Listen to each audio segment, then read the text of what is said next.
하나님께서 우리에게 주신 말씀은 빌립보서 4장 1절부터 7절까지의 말씀입니다. 그러므로 나의 사랑하고 사모하는 형제들, 나의 기쁨이요 면류가 아닌 사랑하는 자들아, 이와 같이 주 안에 서라. 내가 유오디아를 권하고 순두개를 권하노니 주 안에서 같은 마음을 품으라. 또 참으로 나와 멍에를 같이 한 네게 구하노니 복음에 나와 함께 힘쓰던 저 여인들을 돕고 또한 클레멘드와 그 외에 나의 동역자들을 도우라.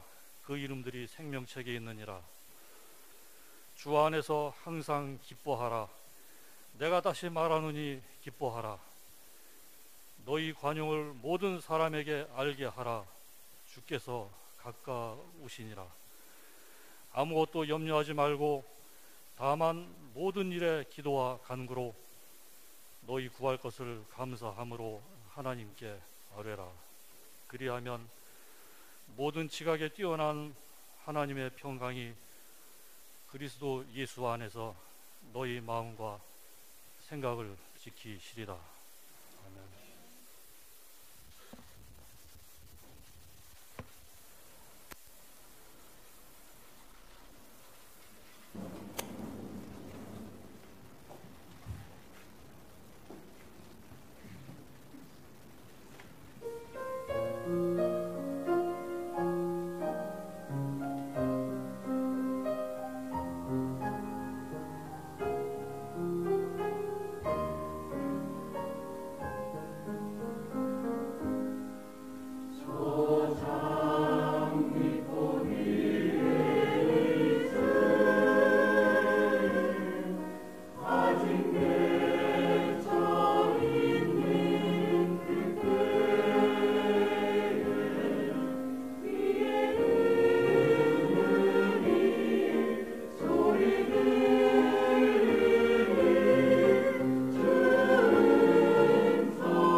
선배 목사님께서 과분하게 소개해 주셨습니다. 소망사항인데 그렇게 되도록 노력하겠습니다. 기흥지구전교회 설립 15주년 감사 예배에 참여하게 되는 것을 크나큰 기쁨으로 생각합니다. 이제까지 교회 공동체를 이끄신 안영호 당원님 목사님과 함께 동역하신 교회인 여러분들 수고 많으셨습니다. 많은 굴곡과 오르막내리락이 있었는데 이제까지 견디오시고 걸어오신 여러분들의 헌신, 또 아름다운 열매들 축하드립니다. 결코 한두 사람이 아니라 담임 목사님과 여러 재직들, 교인들의 헌신과 수고와 봉사가 있었기 때문에 오늘날이 가능하다고 생각됩니다. 신약성경 사도행전에서 교회의 성장 과정을 보셨듯이 오르막과 내리막이 있습니다.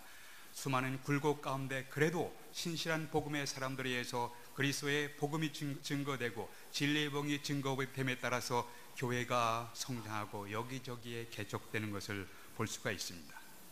지금은 설립 15주년 감사 예배를 드리지만 앞으로 15년 설립 30주년 감사 예배는 더 의미 있고 더 축복된 열매들이 풍성하게 되기를 주님의 이름으로 기원합니다. 오늘 주일은 하나님께서 여러분에게 또 하나님께서 여러분들의 헌신에 대한 열매로 인해서 함께 축복하고 함께 감사하고 함께 기쁨을 나누는 날입니다. 그런데 이러한 기쁨과 감사가 우리의 삶의 현장에서 계속 지속될 수 있을 것인가? 내일은 월요일입니다. 여러분과 저는 각종 경쟁이 있고 낙심할 것들로 가득 찬 세상 속에서 살아야 합니다. 그게 현실입니다. 우리 삶의 현장에는 기쁨도 있지만 슬픔도 있습니다. 월요일부터 시작되는 우리의 삶의 현장에는 감사도 있습니다. 불만도 있습니다. 원망도 있습니다. 우리의 삶의 현장에는 격려의 말도 듣습니다. 그러나 우리를 절망케 하는 말도 듣게 될 것입니다. 우리를 낙심케 하는 것들로 가득 찬 세상의 삶 가운데 어떻게 우리의 영혼을 건강하게 유지하며 하나님께서 허락하신 은혜의 감사를 유지하며 지탱하며 살아갈 수 있을 것인가? 이것이 오늘 말씀에 나타난 메시지 중의 일부입니다. 허리 수술 후에 통증이 계속되자 자신을 수술한 의사를 총으로 살해하는 끔찍한 사건이 미국 오클라호마주의 털사의 한 병원에서 발생했습니다. 오늘 아침 잠깐 뉴스를 보니까 한국에서도 병원에서 응급실에서도 아주 고약한 사건이 발생하는 것을 보았습니다. 사람들의 심령이 점점 상막화되어 가고 황폐해져 가는 모습을 보게 됩니다. 기술 문명이 발달돼서 한국에서 인공위성을 성공적으로 쏘아 올렸지만 그러나 그런 가운데 사람들의 영적인, 정신적인, 정서적인 심령은 사막화 아니 황폐해져 가는지도 모르겠습니다. 6월 초에 한국 대구에서 자신이 관련된 재판에 앙심을 품고 상대편 변호사 사무실에 찾아가서 불을 질러서 7명이 사망하는 사고를 여러분 이미 알고 계실 것입니다. 아마 변호사님들도 많이 놀라셨을 것입니다. 물론 의사 선생님도 많이 놀라셨을 것입니다. 우리의 심령들이 영적으로, 정서적으로, 정신적으로 점점 쇠퇴해져 가는 모습도 보게 됩니다. 우리는 정보와 통신이 매우 발달된 시대에 살고 있습니다. 갖가지 정보와 뉴스들이 우리에게 수시로 전달되고 있습니다. 아프리카에서 아니 중동에서 일어난 사건들이 수시로 우리에게 전달되는 그러한 시대에 살고 있습니다. 우리에게 위로가 되는 소식들도 있습니다. 물론 그러나 또 우리를 불안하게 하는 소식들도 있습니다. 우리에게 기쁨을 주는 소식도 있지만 우리를 슬프게 하고 두렵게 하는 소식들도 우리에게 다가오고 있습니다. 정보통신의 발달이 우리에게 많은 유익을 주었습니다. 동시에 우리에게 근심과 스트레스도 우리에게 쌓이게 했습니다. 전쟁에 대한 소식은 우리의 평안을 깨트립니다. 경제적인 침체 소식은 우리의 생활을, 미래에 대해서 걱정과 불안에 빠지게 합니다.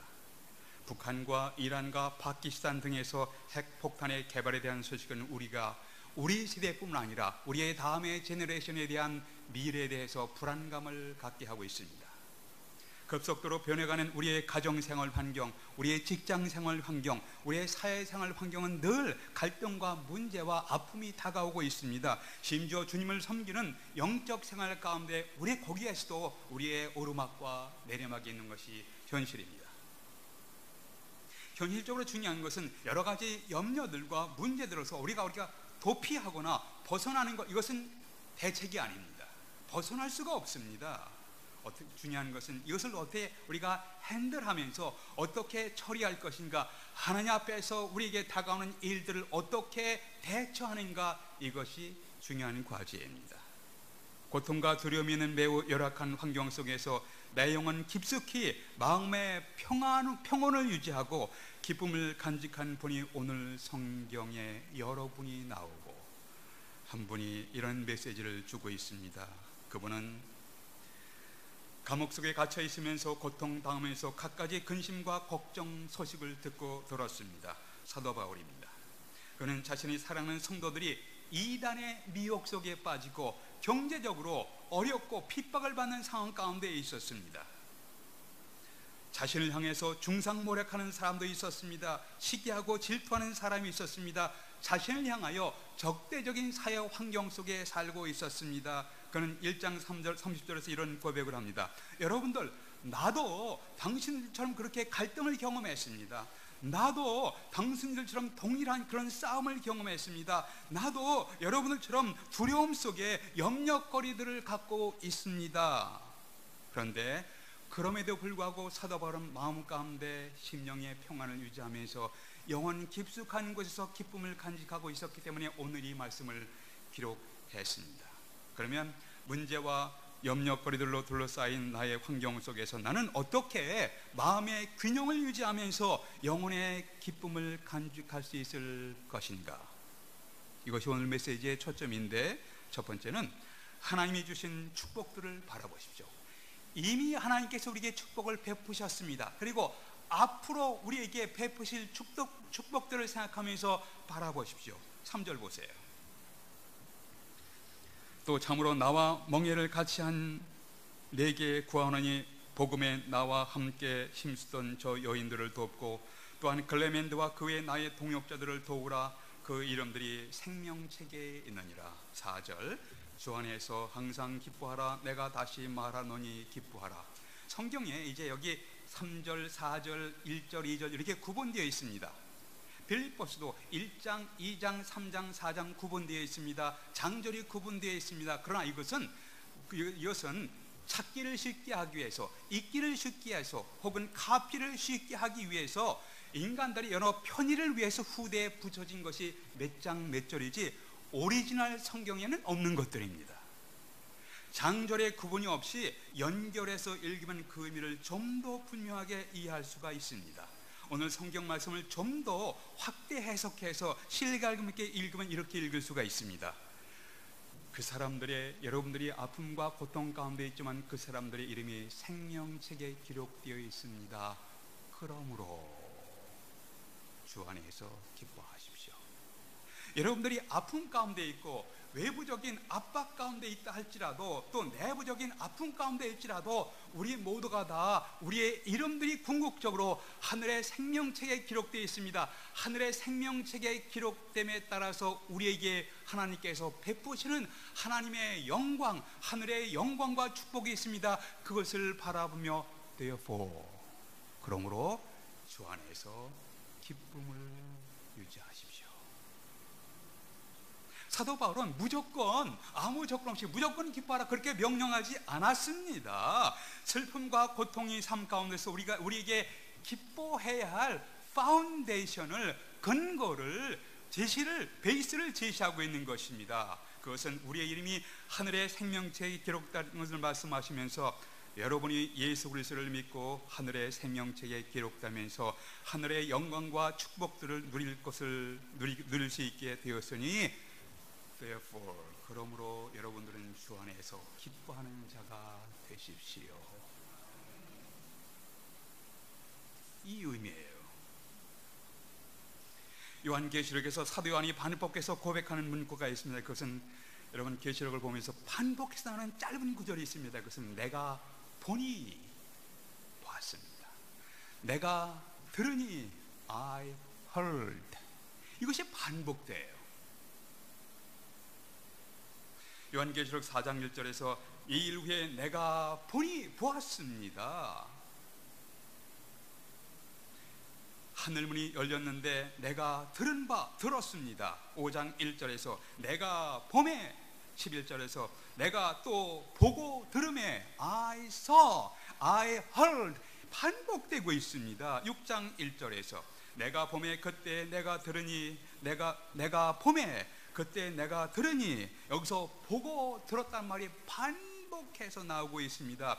꿈속에서 비몽사몽간에 요한계시록을 보고 기록한 것이 아니라 분명히 보았습니다. 분명히 확실하게 들었습니다. 내가 들으니, 내가 보니, 반복되고 있어요. 21장 1절에 보니까 또 내가 새하늘과 새 땅을 보니, 2절 내가 봄에, 3절 내가 들으니. 요한복음, 요한계시록 전체를 거쳐서 나는 보았습니다. I saw. 나는 들었습니다. I heard. 반복돼요. 요한계시록 전체를 통해서 이것이 반복되고 있습니다. 사도 요한은 확실히 보았습니다. 분명하게 들었습니다. 20장 12절에 보니까 내가 보니, 중요한 것을 봐요. 생명책을 보게 됩니다. 생명책. 15절에 보니까 누구든지 생명책에 기록되지 못한 사람은 불못에 던지더라. 요한은 분명하게 생명책을 보았고 그 생명책에 그 이름들이 기록되지 못한 자는 불덩이 연못에 던져지는 것을 확실하게 보았습니다. 비몽사몽간에 어렴풋이한 것이 아니라 확실히 들었습니다. 분명하게 보았습니다. 누가복음 10장에 보니까 복음서에서 예수님이 70명의 제자들을 각 고을로 파송하시는 모습이 나옵니다. 그들을 파송한 다음에 이제 제자들이 돌아와서 주님께 자신들이 파송 각 고을에 다니면서 했던 일들, 이룬 일들을 와서 보고하는 장면이 누가복음 10장에 나옵니다. 17절에 이렇게 보고합니다. 70인이 기뻐하며 돌아와 이르되 주여, 주의 이름이면 귀신들도 우리에게 항복하다이다. 제자들은 놀라운 사역과 업적들로 인하여 주님, 우리가 이런 사역을 했습니다. 귀신들도 주님의 이름에 항복하는 모습을 보았습니다. 막 자랑하고 감사하고 있었습니다. 그때 주님이 이렇게 응답하셨습니다. 20절 보니까 귀신들이 너에게 항복하는 것으로 인하여 기뻐하지 말고 너의 이름이 하늘에 기록된 것으로 인하여 기뻐하라. 너희들이 이룬 업적들 지나갈 수가 있는 것이야. 그러나 너희들이 아무도 빼앗을 수 없는 너희들 영혼은 깊숙이 감사하며 기뻐할 것이 있어. 그것은 너의 이름들이 하늘의 생명책에 기록됐고 그 생명책에 기록된 자들에게 부여할 하나님께서 주실 엄청난 하늘의 영광과 축복들로 인하여 영원히 너희들은 기뻐할 수 있는 것이야. 그렇게 말씀하고 있는 것이에요. 우리 인간들은 다 각자가 자신의 꿈이 있습니다. 자아실현의 욕망들이 있습니다. 무엇을 성취했기에 기뻐하는 것 당연한 것입니다. 축하할 일들입니다. 그러나 그리스도인들이 자아실현을 성취하지 못했을 때에는 우울해하며 실패자와 낙오자로 살아야 합니까? 우리 각자 꿈이 있습니다. 각자 꿈이 있고 자아실현의 욕망이 있습니다. 그 꿈을 이루지 못하면 우리는 낙오자로 살아야 합니까? 어떤 사람은 일하는 데서 기쁨을 찾습니다. 일하면 마음이 편안해지고 일하지 않으면 불안한 사람들이 있습니다. 이분들을 가리켜서 월커홀릭, 일에 취한 사람들이에요. 물론 일하는 데 기쁨이 있습니다. 그러나 주어진 일을 우리는 성실하게 책임있게 열심히 해야 합니다. 그러나 일하지 못하게 되는 날은 슬픔의 날이며 절망 가운데 살아야 합니까? 사람이 늙거나 질병에 걸려 움직이지 못할 때 그때는 우리 비극적으로 살아야 합니까? 일할 때는 행복과 기쁨이 있습니다. 일하지 못할 때는 공허하며 절망 가운데 살아야 합니까? 자신의 업적과 공로로 인하여 기뻐할 수가 있습니다. 우리는 축복하고 축하해야 합니다. 그러나 자신이 쌓았던 공로와 수고가 지나가 버리면 우리는 허무해하며 쓸쓸해하며 외로워하며 고독하게 살아야 합니까? 어떤 사람은 환경에 의지하며 기쁨을 누리는 사람이 있습니다. 일이 잘 되면, 공부가 잘 되면 행복해 합니다. 자녀 교육이 잘 되면, 육신이 건강하면 기뻐하며 행복해 합니다. 사람들에게 인정받으면 마음의 균형과 영혼의 기쁨을 유지할 수 있다고 사람들에게 인정받기 위해서 여러 가지 일을 하는 사람들이 있습니다. 그러나 일이 잘 안 되면, 다른 사람들에게 인정받지 못하면 슬퍼하며 고통 속에 지내야 합니까? 그런 사람은 염려와 걱정 속에 훗날 심령이 침체되게 됩니다. 기억하십시오. 우리의 모든 환경과 여건은 어느 날 변화될 것입니다. 우리 주위의 것들은 쇠퇴하게 될 것입니다. 환경과 여건을 의지하는 자는 언젠가 실망하게 될 것입니다. 일반적으로 사람들은 스포츠나 술 마시는 것을 통해서 스트레스를 해소하면서 마음의 기쁨을 추구합니다. 그러나 그것은 일시적인 것이고 곧 지나가 버릴 것들입니다. 영원한 것이 아닙니다. 그런데 이 땅에서 하나님이 보내신 예수 그리스도를 믿는 자는 그 이름이 하나님의 하늘의 생명책에 기록됩니다. 우리의 죄로 인하여 우리가 받을 형벌과 심판에서 우리는 해방된 자가 됩니다. 죄를 용서받을 뿐 아니라 우리가 하나님 앞에 설 때에 의로운 사람으로 꺼리낌 없이 당당하게 서게 됩니다. 왜냐하면 예수 그리스도께서 우리가 갚아야 할 죄의 대가를 먼저 다 갚으셨습니다. 그래서 그리스도를 믿는 자는 하나님 앞에 설 때 당당하게 의로운 자로 나타나며 설 수 있게 됩니다. 그리스도를 믿는 자는 우리는 우주의 통치자이신 하나님의 자녀로 입양되며 당당하게 하나님의 자녀로서 하나님을 만나게 될 수가 있습니다. 우리가 이 땅을 떠날 때 우리는 불에 타서 고통스러운 지옥에 가는 것이 아니라 영광스러운 하나님의 나라에서 거룩한 하나님과 교제하며 찬양하며 예배하는 자로 나타나게 될 것입니다. 인류 역사에서 천국과 지옥에 대해서 가장 확실하게, 가장 분명하게 말씀한 분이 있습니다. 인류 역사 가운데 천국과 지옥에서 가장 분명하게, 가장 확실하게 강조하신 분이 있습니다. 누구인가요? 예수 그리스도이십니다. 왜 그러셨을까요? 예수 그리스도는 천국의 영광을 확실히 아시는 분이십니다. 왜 그러셨을까요? 예수 그리스도는 지옥의 고통을 확실하게 분명하게 아시는 분이십니다. 우리가 마음을 다해 사모할 천국이 있는 것을 주님은 아셨습니다. 우리가 마음을 다해서 어떤 수를 하든지 피해야 할 지옥의 고통을 주님께서 보시고 아셨습니다. 그래서 회개하라, 천국에 가까우니라, 이런 복음의 메시지를 강력하게 반복해서 말씀하셨습니다. 복음서를 보십시오. 각종 비유를 통해서, 예화를 통해서 천국과 지옥에 대해서 얼마나 주님께서 강조하셨습니까? 왜 그렇습니까? 예수 그리스도는 천국의 영광을 아시는 분이세요. 그래서 우리에게 천국을 사모하러 가십니다. 예수 그리스도는 지옥의 비참함과 고통을 아시는 분이십니다. 그래서 지옥을 피할 것을, 회개하고 지옥을 피할 것을 말씀하고 있습니다. 여러분이 이 세상의 삶 가운데 건강하게 오래오래 사시면 좋지만 언젠가는 건강을 잃어버리게 될 것입니다. 여러분이 이 땅에서 넉넉한 재산을 가지고 넉넉하게 살아가면 좋겠지만 언젠가는 재산을 잃어버릴 수도 있습니다. 여러분이 이 땅에서 명예롭게 풍성하게 살아가는 것 얼마나 축복된 삶입니까? 그러나 언젠가는 명예도 때로는 잃어버릴 수도 있습니다. 심지어 사랑하는 가족들과 언젠가는, 지금은 가족들과 함께 행복하게 기쁘며 살아가고 있지만 사랑하는 가족들과 언젠가는 헤어질 때도 다가오게 될 것입니다. 그러나 결코 어느 누구도 여러분에게서 빼앗아갈 수 없는 것이 있습니다. 그것은 하나님의 생명을 받은 여러분의 영혼입니다. 하나님께서 예수 그리스도를 구원의 주님으로 믿는 자에게 그들의 영혼에 하나님께서 하나님의 생명을 허락하셨습니다. 어떤 분은 이렇게 표현하더라고요. The life of God in the soul of man. 인간의 영혼 속에 담겨진 하나님의 생명, 그렇게 표현했습니다. 예수님은 말씀하시기를 요한복음 10장에서 내가 저희에게 영생을 주노니 영원히 멸망치 아니할 터이요 또 저희를 내 손에서 빼앗을 자가 없느니라. 저희를 주신 내 아버지는 만유보다 크심에 아무도 아버지 손에서 그들을 빼앗아갈 수 없느니라.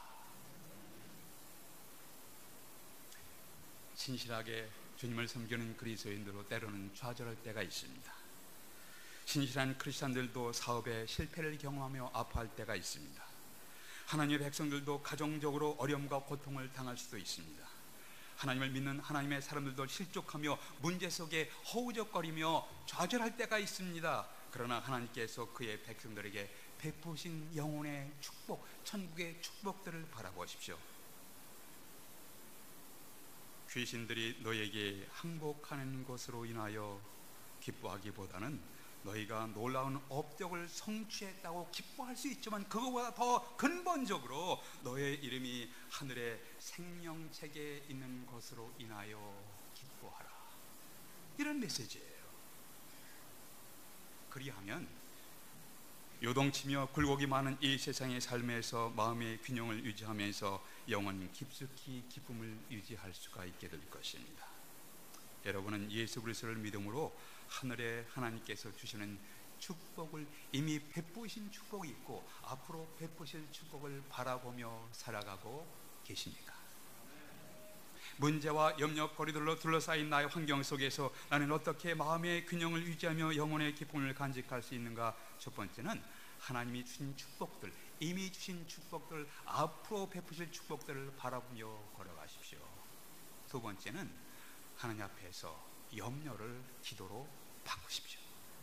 6절 보세요. 6절 보시길 바랍니다. 아무것도 염려하지 말고 다만 모든 일에 기도와 간구로 너희 구할 것을 감사함으로 하나님께 아뢰라. 여기서 염려라는 단어를 주목해 보십시오. 우리에게 염려거리들이 얼마나 많이 있습니까? 삶의 현실에서는 염려할 것들이 있습니다. 예배할 때 하나님을 찬양하며 기뻐하며 감사하지만 삶의 현장으로 돌아가십시오. 거기에 염려거리들이 있습니다. 빌립보 교인들도 염려거리들이 있었습니다. 외부로부터 적대적인 사회 환경이었습니다. 경제적인 압박을 받고 있었습니다. 현재 우리의 삶에는 염려거리들로, 근심거리들로 가득 차 있습니다. 한 건강 상담가는 말하기를, 메이어 클리닉의 찰스 메이어 박사는 이렇게 표현하셨습니다. 염려는 피의 순환과 심장, 내분비선과 전체 신경계통에 많은 영향을 미친다. 나는 일을 너무 많이 해서 죽었거나 죽게 되었다는 사람을 만난 적은 없다. 그러나 염려로 인하여, 두려움으로 인하여 수많은 사람들이 죽은 수많은 사람들을 만나게 되었다. 현 시대 우리는 범세적인 코로나 재앙으로 인해서 많은 피해와 수많은 사망자를 냈습니다. 아직까지 어느 정도 정리되고 있지만 아직까지도 계속되고 있습니다. 또 앞으로 어떤 바이러스가 나올지 모르는 상황에 있습니다. 중세 유럽에서 코로나 전염병이 한창 창궐할 때 풍자적, 제 생각에는 이 이야기는 그 당시의 상황을 풍자적으로 만들어낸 이야기라고 생각하지만 중요한 메시지가 있습니다. 한 농부가 마차를 몰고 성을 향해서 가고 있었습니다. 가고 있는데 중간에 어떤 부인이 손을 들어서 마차를 태워달라고 했습니다. 그래서 부인이 태워달라고 그러니까 마차를 몰고 가던 농부가 그 부인을 태웠습니다. 그런데 보니까 기분이 좀 이상해요. 그 부인은 얼굴을 가리고 있었습니다. 좀 섬뜩한 기분이 들었습니다. 그래서 물었습니다. 부인께서는 어디 사시는 누구십니까? 같이 동행하고 태워줬으니까 물을 수 있죠. 부인께서는 어디 사시는 누구십니까? 대답 안 하시는 거예요. 그게 더 궁금해졌습니다. 같은 동행인데 부인께서는 어디 사시는 누구십니까? 반복해서 물으니까 그 부인이 어쩔 수 없이 이렇게 대답하시더랍니다. 네, 나는 콜렐라 여사입니다. 농부가 깜짝 놀랐습니다. 아니, 어떻게 제 마차에 타시게 되었습니까?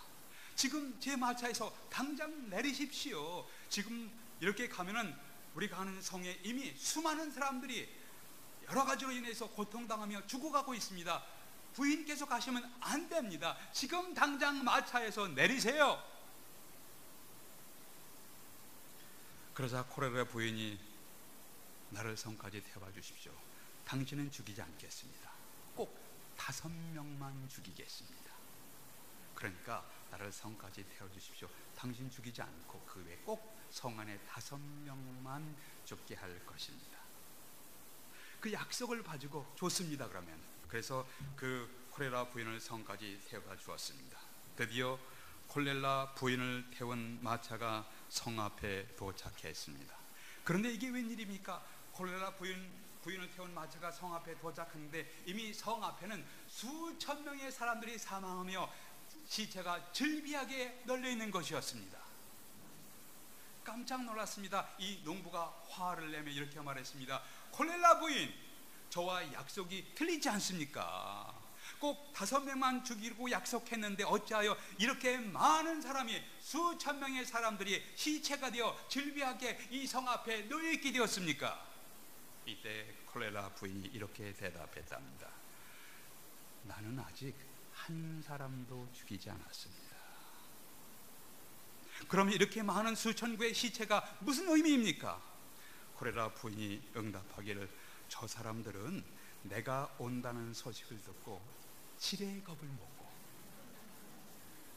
죽은 사람들입니다. 나는 아직 한 사람도 죽이지 않았습니다. 저 사람들은 내가 콜레라가 온다는 소식을 듣고 지레 겁을 먹고 사망한 사람들이요.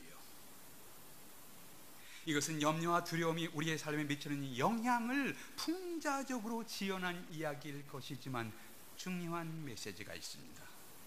염려와 두려움은 우리를 좌절시키고 우리의 심령을 침체하게 만듭니다. 지속되는 염려와 두려움은 우리의 생각을 마비시킵니다. 염려와 근심, 걱정에 휩싸이면 때로는 우리의 숨통이 막혀요. 그래서 우리는 숨막히었다라고 이야기합니다. 이것이 지속되면 신경쇠약 증세나 노이로제 현상으로 나타납니다. 바울과 빌립보 교인들은 근심과 걱정과 염려거리들로 가득 찬 채 고통하고 있었습니다. 바울은 감옥 속에 갇혀 있었습니다. 빌립보 교인들은 신앙 때문에 핍박을 받고 있었습니다. 내부로는 아픔과 고통의 문제가 있었습니다. 우리 삶에도 갖가지 고통스러운 문제가 부닥치게 될 때 닥친 문제를 회피하는 것, 피해가는 것 해결책이 아니에요. 회피하는 것은 사람들로부터 자신을 떼어놓는 것입니다. 그 사람은 점점 고독하게 되고 혼자서 무거운 인생의 짐을 지고 허우적거리게 됩니다. 이렇게 계속되면 문제는 더 복잡해지고 심취됩니다.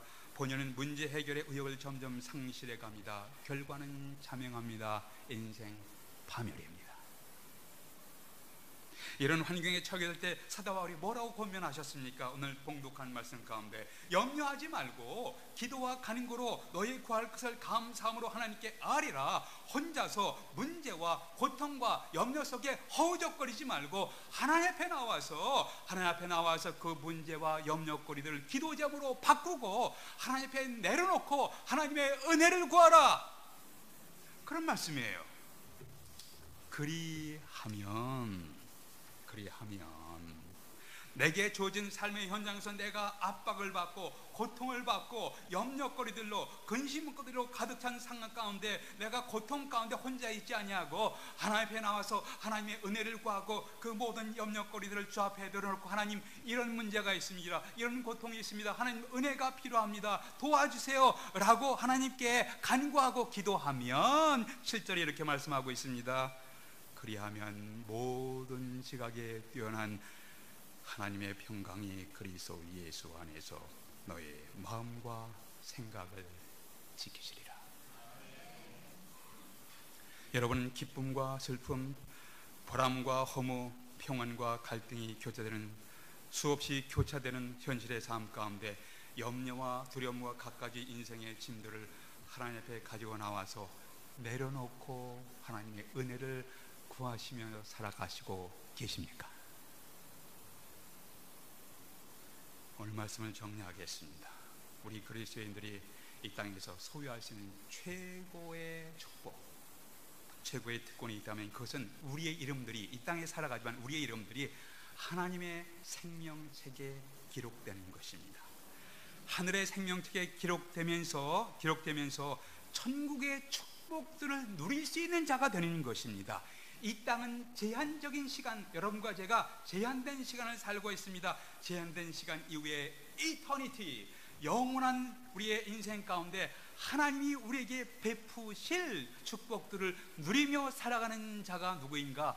천국의 생명책에 기록된 사람들입니다. 이 땅에서 예수 그리스도를 구원의 주님으로 믿고 자기 죄를 회개하고 하나님 앞에 나와서 하나님 나라의 백성이 된 사람들, 하늘의 생명책에 기록되면서 천국의 축복들을 누리는 자가 된 사람들, 그들은 천국의 영광, 천국의 생명, 천국의 지혜, 천국의 존귀, 천국의 풍성함, 천국의 능력을 누릴 수 있는 자들로 나타나게 될 것입니다. 사도 바울은 삶의 현장에서 갈등과 싸움과 두려움 속에 살아가는 성도들이 이렇게 말합니다. 나도 아픔 가운데 있습니다. 나도 싸움이 있습니다. 나도 두려움과 고통 가운데 있습니다. 그러나 여러분의 이름이 하늘의 생명책에 기록되면서 이에 따라오는 천국의 영원한 축복들을 바라보면서 영원 깊숙이 기쁨을 유지하며 감사하는 자가 되십시오. 여러분은 하나님이 주신 천국의 축복들을 바라보시면서 마음의 안정과 영혼의 기쁨을 회복해가는 과정 중에 계십니까? 여러분의 마음에 있는 근심과 걱정, 갈등들을 혼자 가지고 고통하며 주저앉고 좌절하지 아니하고 하나님 앞에 갖고 와서 하나님 앞에 내려놓고 하나님의 은혜와 도우심과 자비를 구하시면서 규칙적으로 기도하시는 사람이십니까? 함께 기도하시겠습니다.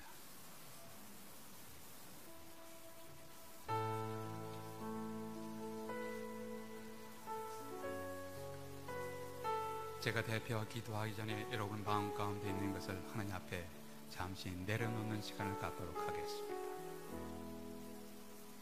오늘은 축제의 날입니다. 기쁨의 날입니다. 축하하고 함께 감사하는 날입니다. 동시에 우리는 삶의 현장에서 있는 남모를 아픔과 가슴앓이들이 있다는 것을 현실적으로 처리해야 합니다. 사람들을 만날 때 웃습니다. 그러나 속으로는 울음을 삼키는 사람들이 있습니다. 아니, 저도 그렇습니다. 우리 모두가 다 남들이 이해하지 못하고 상상하지 못하는 가시가 있고 아픔이 있고 상처들이 있습니다. 하나님 앞에 갖고 나와서 내려놓으십시오. 하나님, 저에게 이런 감사함이 있습니다. 그러나 삶의 현장에서 이런 아픔도 있습니다. 하나님, 이런 은혜에 대해서 감사합니다. 그러나 동시에 하나님, 이런 문제들 하나님 은혜를 구합니다.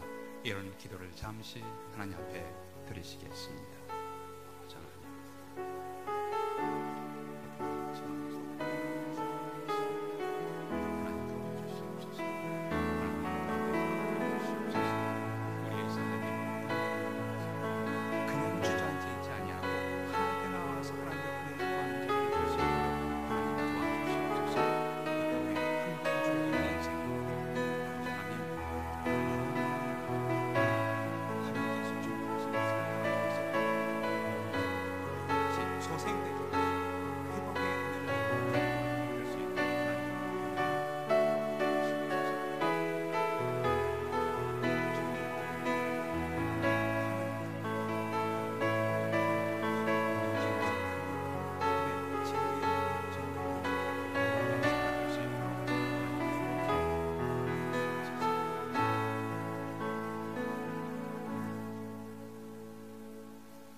아버지 하나님, 지난 15년 동안 수고하고 애쓴 나타난 이름도 있고 나타나지 않은 분들도 있습니다.